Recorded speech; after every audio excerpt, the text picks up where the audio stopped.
আসসালামু আলাইকুম রহমতুল্লাহি ওয়া বারাকাতুহু। আলহামদুলিল্লাহ, শুকরিয়া সেই মহান আল্লাহ রাব্বুল আলামিনের দরবারে যে আল্লাহ রাব্বুল আলামিন আমাদেরকে এই পবিত্র রমজান মাসে আমাদেরকে মানবতার বিকাশ সোসাইটির পক্ষ থেকে একটি স্বাবলম্বী প্রজেক্ট বাস্তবায়ন করার তৌফিক দিয়েছেন। আলহামদুলিল্লাহ, দুরূদ ও সালাম বর্ষিত হোক সেই মহান মানবের প্রতি যার আদর্শ বাস্তবায়ন করার লক্ষ্যে আমরা কাজ করছি।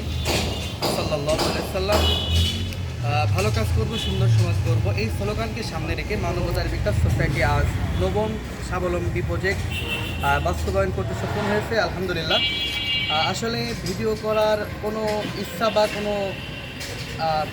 কোনো কিছুই আমাদের ছিল না, কিন্তু আসলে ভিডিও করার যে মূল উদ্দেশ্য আমাদের ভিডিও দেখে অন্তত পক্ষে আপনারাও মানুষের কল্যাণে এগিয়ে আসবেন, সেই আশায় কিন্তু আমরা ভিডিও করতেছি। যদিও ভাইয়ের ফেস আমরা দেখাবো না, আমরা চাই যে আপনারাও সকলেই মানুষের পাশে দাঁড়ান।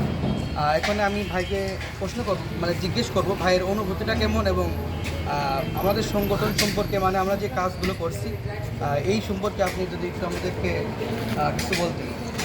আসসালামু আলাইকুম রহমতুল্লাহ।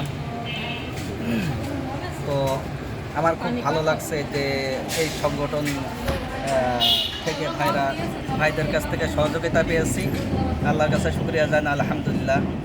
যাতে ভাইরা আমার মতো আরও অনেকেরই যাতে এইভাবে দিতে পারে, সহযোগিতা করতে পারে, সবার মাঝে যাতে দাঁড়াতে পারে, এই কামনা করছি। আল্লাহ তাআলা যাতে ভাইদেরকে সেই তৌফিক দান করে।